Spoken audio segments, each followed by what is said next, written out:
సందర్భాలు చెప్పారు.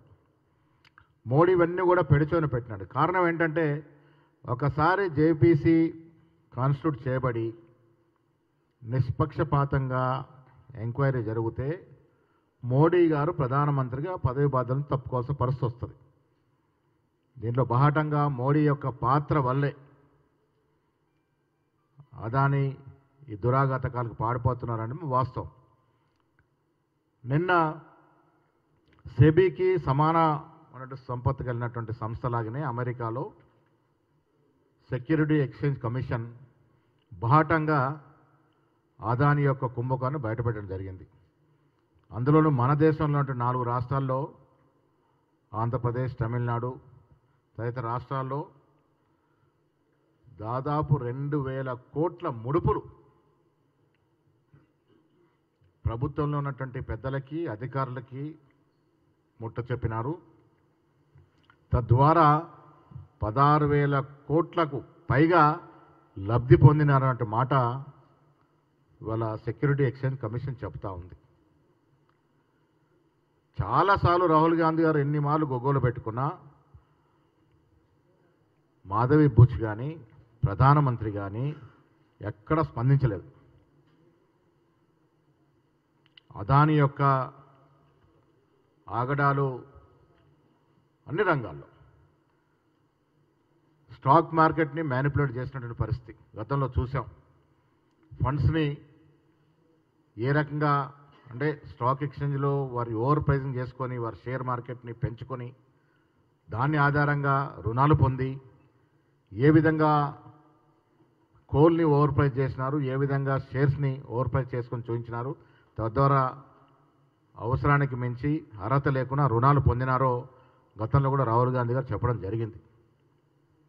ఇండోనేషియా నుంచి కోలు రూపాయి కొంటే ఇండియాకి చేరేసరికి ₹2 అయ్యి తద్వారా అది సామాన్యుడు భారం పడదు. కోల్ ఓవర్ ప్రైసింగ్ చేసుకుని వీరు ప్రొడ్యూస్ చేసే కోల్ ద్వారా ప్రొడ్యూస్ చేసే ఎలక్ట్రిసిటీ ప్రజలకు ఇస్తే రెండుపు రేటుతో కొనాల్సిన పరిస్థితి. అది గుజరాత్లోనే ఎఫెక్ట్ అయినటువంటి సందర్భం. అదానీ గ్రూపు ఈ ఆగడాల వల్ల డిస్కమ్స్ కొనుక్కోవడానికి కరప్ట్ చేసి అధికారుల్ని, నాయకుల్ని కరప్ట్ చేసి ఓవర్ ప్రైస్తో డిస్కమ్స్ కొనడం, ఆ కొన్న ఓవర్ ప్రైస్ డిస్కమ్ కొన్న ద్వారా ఆ అధిక భారం అంతా ప్రజల మీద మార్పిడి చేయడం. ఈ రకంగా 1, 2 కాదు అన్ని సంస్థల్ని మోసం చేస్తూ వచ్చినారు.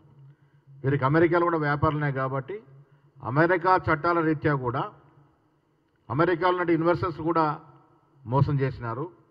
ఓవర్ ప్రైస్ ద్వారా అక్కడ ఇన్వెస్టర్స్ కూడా మోసపోయినారు. కాబట్టి వీరికి శిక్షకి అర్హుడు అనే మాట ఇవాళ FBI కానీ అమెరికా నిఘా సంస్థ కానీ తేలుస్తున్నట్టు సందర్భం. ఇంత మొట్టికాయలేసి ఇంత బాటంగా ఈ విషయాలు బయటకు వచ్చినప్పటికి కూడా ప్రధానమంత్రి గారు దేని మీద స్పందించట్లేదు. కారణం మళ్ళీ చెప్తా ఉన్నా, అదాన్ని అరెస్ట్ అవుతే ప్రధానమంత్రి రాజీనామా చేయక తప్పదు. వాస్తవాలు బయటకు వస్తాయి. ఇవన్నీ విషయాల్లో లోతుగా వెళ్ళినప్పుడు 2014కి అదాని సంపద ఎంత, వారి ఆస్తులు ఎంత, ఈ 10 ఏళ్లలో ఎన్ని రేట్లు వారు పెరిగినారు ఒక్కసారి బేరు చేసుకుంటే లోతుగా ఆలోచిస్తే ఇది ప్రపంచంలోనే సాధ్యపడిన విషయం.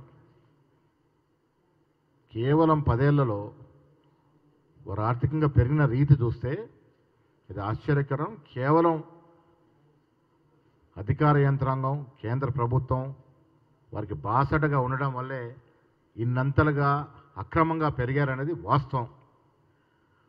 రాహుల్ గాంధీ గారు చెప్పడం, చట్టరీత్యా ఎవరనే దేశంలో వ్యాపారం చేసుకోవచ్చు, బట్ చట్టాలని ఉల్లంఘించి ప్రజల్ని మోసం చేసి ప్రజల మీద భారం పడే విధంగా పాలసీలు తీసుకొచ్చి ఎలక్ట్రిసిటీలో కానీ ఇతరతర రంగాల్లో కానీ ఈ రకమైన వ్యాపారం చేయడం వల్ల దేశ సంపదకి నష్టము, దేశ సంపదకి విఘాతం కలుగుతోంది. ఇది ఆర్థిక నేరం.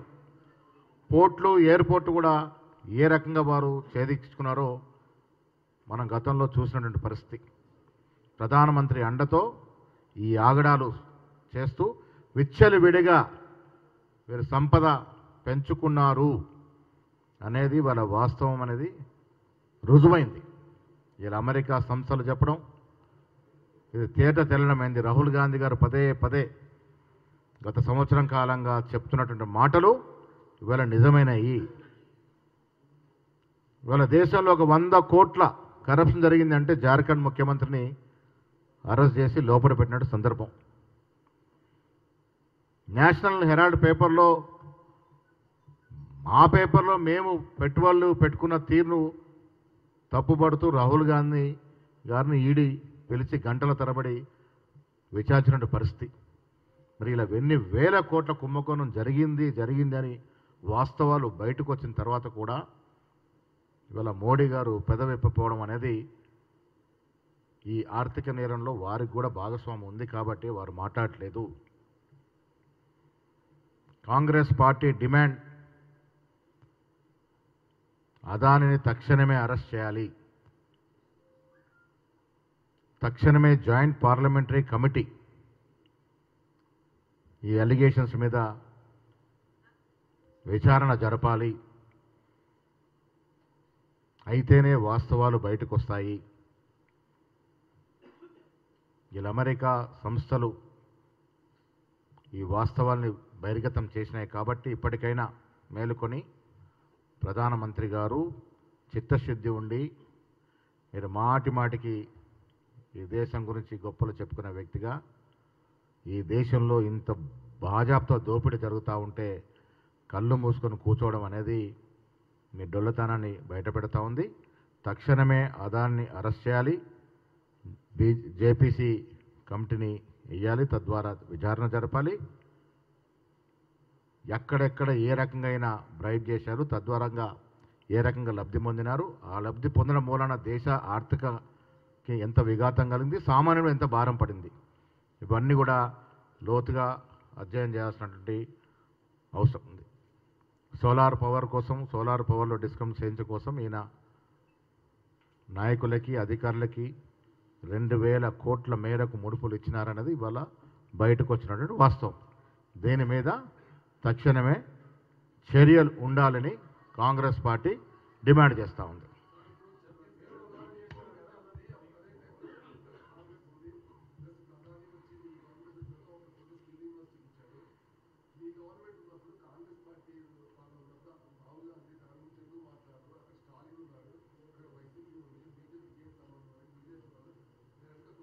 రాహుల్ గాంధీ గారు ఈ దేశ సంపద, దేశ నాయకుడు.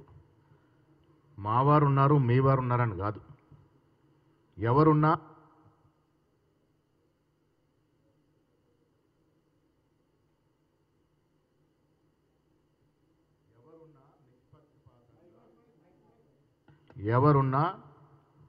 నిష్పక్షపాతంగా విచారణ జరగాలి.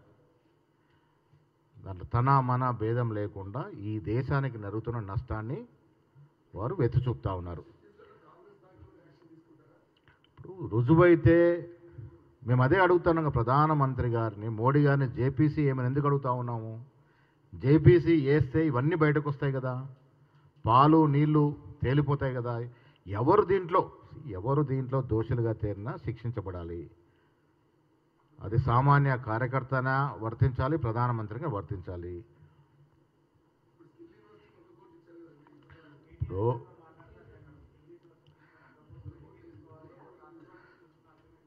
స్కిల్ యూనివర్సిటీకి 100 కోట్లు అదాని వచ్చి ఇచ్చాడు. అది రేవంత్ రెడ్డి గారి సొంత పాకెట్కి ఇవ్వలేదు, స్కిల్ యూనివర్సిటీ కోసం ఇచ్చాడు. కేటీఆర్ కూడా వచ్చి 50 కోట్ల 100 కోట్లు ఆయన సంపాదించాలంటే ఇస్తారంటే స్వీకరిస్తాము.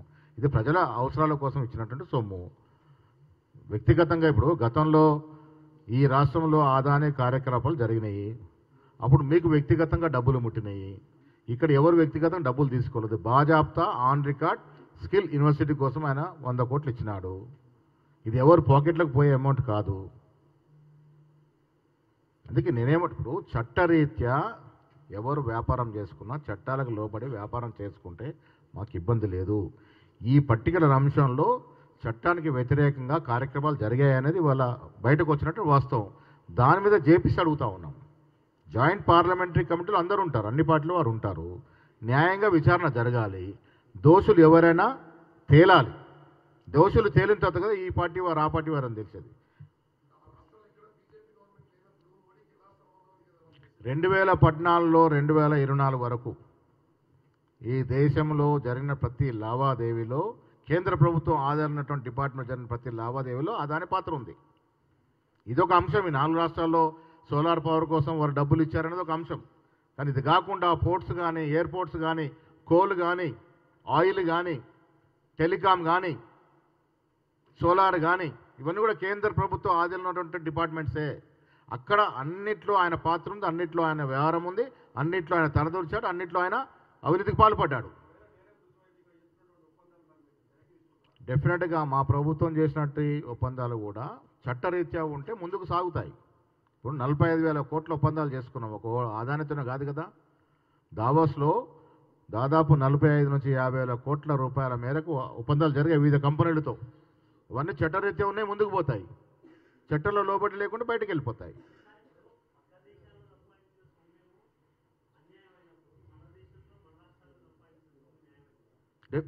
ఎక్కడ చట్టానికి వ్యతిరేకంగా సంపాదిస్తే అది అన్యాయమే అనేది రాహుల్ గాంధీ గారు చెప్తా ఉన్నారు.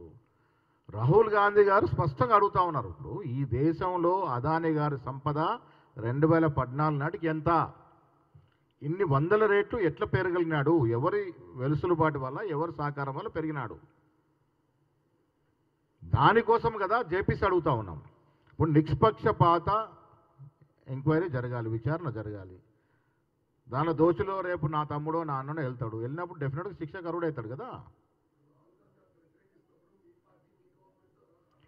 మేము కూడా చట్టానికి లోబడి ఉన్నట్టు విషయాలనే స్వీకరిస్తాము.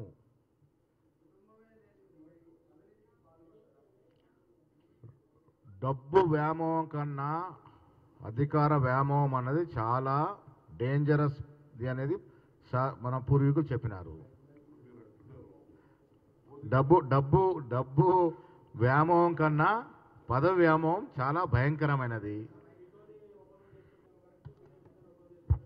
ఎవరితో చేసుకున్నా చట్టరీత్యా చట్టం లోబడి ఉంటేనే ముందుకు పోతాయి. ఇక్కడ టీఆర్ఎస్ కూడా ఒప్పందాలు జరిగాయి. మేము అధికారంలోకి వచ్చిన ఒప్పందం తప్ప ఇంతవరకు అదానికి ఒక జానడ జాగిచ్చింది లేదు. ఇక్కడ ఒక ఇంచు భూమి ఇచ్చింది లేదు, ఒక అగ్రిమెంట్ చేసుకుంది లేదు. దావోస్లో ప్రపంచవ్యాప్తంగా వచ్చిన కంపెనీతో ఒప్పందాలు జరిగాయి. దాంట్లో చట్టానికి లోబడి ఉన్న కంపెనీలు ఏమైనా ఉంటే పోతాయి, ముందుకు సాగుతాయి. చట్టానికి లోబడి లేని నిక్కిపోతాయి.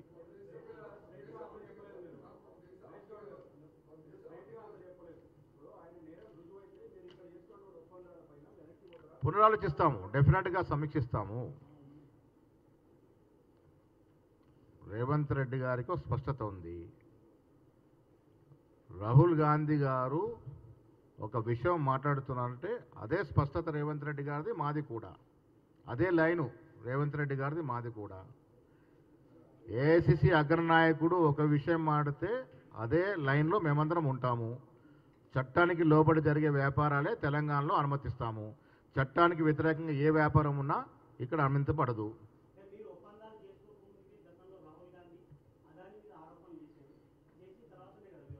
రాహుల్ గాంధీ గారే మొన్న చెప్పినారు, నేను వ్యక్తిగతంగా అదానికో అంబానీకో దాని మీద కాదు, వారు చేసిన కొన్ని చట్టరీత్యా వ్యతిరేక కార్యకలాపాల మీదనే ఆయన మాట్లాడుతూ ఉన్నాడు.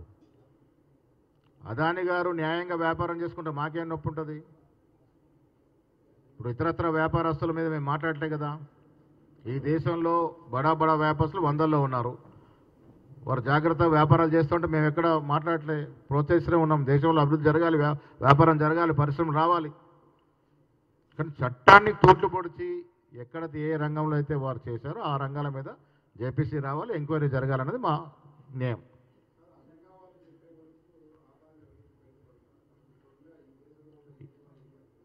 సెబీ పూర్తిగా విఫలమైంది.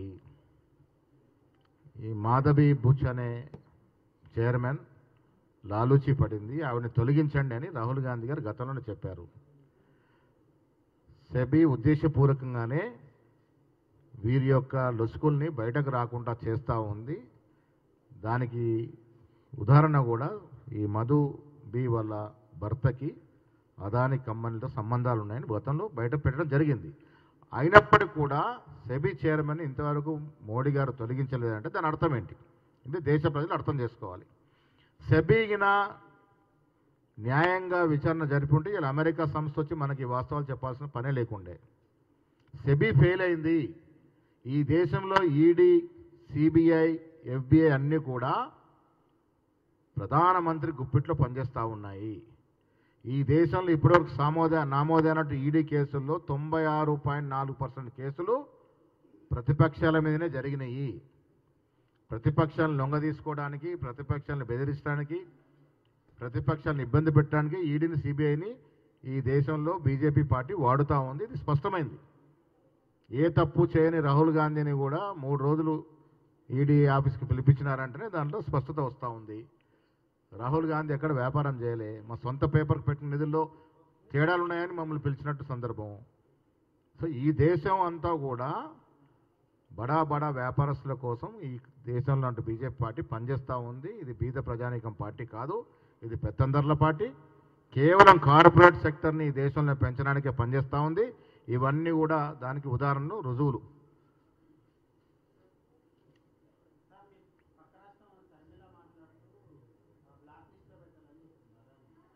ఇప్పుడు అదే చెప్తా ఉన్నా, రేపు ఇవన్నీ రుజువు అవుతే ప్రధానమంత్రి మోడీ గారికి చిత్తశుద్ధి జేపీసీ వేస్తే దాంట్లో వాస్తవాలు బయటకు వస్తే డెఫినెట్గా బ్లాక్ లిస్ట్ పోతుంది.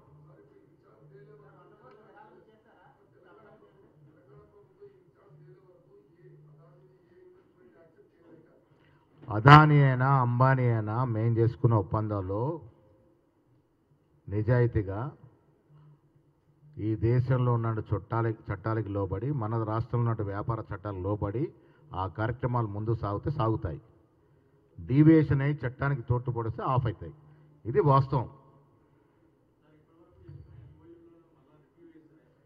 రేపు జేపీసీ పడ్డ తర్వాత, వాస్తవాలు బయటకు వచ్చిన తర్వాత మేము మాట్లాడతాము. మా ప్రభుత్వం ఇప్పటి వరకు చేసుకున్న ఒప్పందాలు చట్టంకు లోబడి ఉంటే ఆ ఒప్పందాలు కొనసాగుతాయి.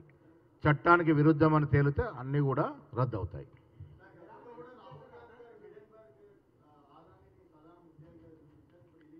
డెఫినెట్గా పలు రకాలుగా ఈ దేశంలో ఉన్న సంస్థలన్నీ ఫెయిల్ అయినప్పటికీ బయట సంస్థలు అదానీ యొక్క ఒప్పందాలు, అదానీ యొక్క వ్యాపారాల మీద అన్ని వాస్తవాలు బహిర్గతం చేస్తూ ఉంది. కానీ మన దేశం స్పందించట్లేదు, మన ప్రభుత్వం స్పందించట్లేదు. దేశ ప్రభుత్వం అదే కదా మేము కోరుతుంది. ఇప్పుడు ఒక వ్యక్తి మంచి పనులు చేస్తే దాన్ని మనం స్వాగతిస్తాము, చెడ్డ పనులు చేస్తే దాన్ని వ్యతిరేకిస్తాము. ఈ జరిగిన చెడ్డ పనుల మీదనే మనం వ్యాపారం అదే న్యాయ విచారణ జరగాలంటా ఉన్నాము. అదానీ మన రాష్ట్రానికి వచ్చి చట్టరీత్యా ఏదైనా వ్యాపారం చేస్తే మనకేం బాధ లేదు. చట్టరీత్యా ఉన్నటువంటి వ్యాపారాలకి ఆటంకం కూడా ఉండదు. రాష్ట్రం ఒప్పందం చేసుకున్న దాంట్లో ఆయన వ్యాపారం చట్టరీత్యా నడుస్తే మనకేం ఇబ్బంది ఉంటుంది? రాహుల్ గాంధీ గారు స్పష్టంగా చెప్పడం జరిగింది, చట్టరీత్యా అదానీ కానీ ఇంకెవరన్నా వ్యాపారాలు చేస్తే కూడా మాకు ఇబ్బంది లేదు, చట్టంకి తూట్లు పొడిచిన వ్యాపారాల మీద మేము జేపీసీ అడుగుతా ఉన్నమాట చెప్పడం జరిగింది.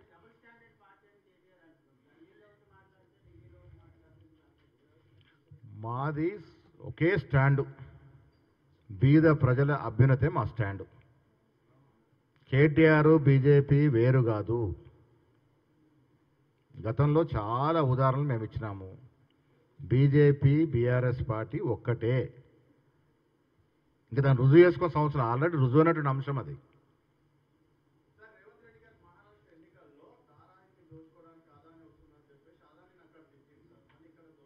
అరే ఇప్పుడు నేను దుబాయ్లో ఒక నేరం చేస్తా, అక్కడ అది నేరం. నేను ఇక్కడ నేరం చేసేంత వరకు ఇక్కడ నేరస్తుంది కాదు కదా. ఇప్పుడు నేనేమంటాడు, వ్యాపారంలో రేవంత్ రెడ్డి గారు అన్న మాట ఏంటంటే, ధర విషయంలో ఎవరన్నా దీంట్లో ప్రయత్నం చేస్తే అది తప్పు అని మాట చెప్పడం జరిగింది. ఇదే ప్రశ్న రాహుల్ గాంధీ కూడా అడిగారు. రాహుల్ గాంధీ గారు ఒక వీడియోలో మాట్లాడుతూ, నేను వ్యక్తిగతంగా ఎవరికి వ్యతిరేకం కాదు, కొన్ని చోట్ల వారు చేసిన వ్యాపారాలు లోపభూయిష్టంగా ఉన్నాయి, వాటి మీద విచారణ జరుగుతామని చెప్పాను. వారే కొన్ని చోట్ల మంచి పనులు చేస్తే కూడా దానికి అడ్డంకి కాదు అనే మాట చెప్పడం జరిగింది. ఇది రాహుల్ గాంధీ గారు స్పష్టత ఇచ్చిండు. అదే స్పష్టతతో తెలంగాణ ప్రభుత్వం కానీ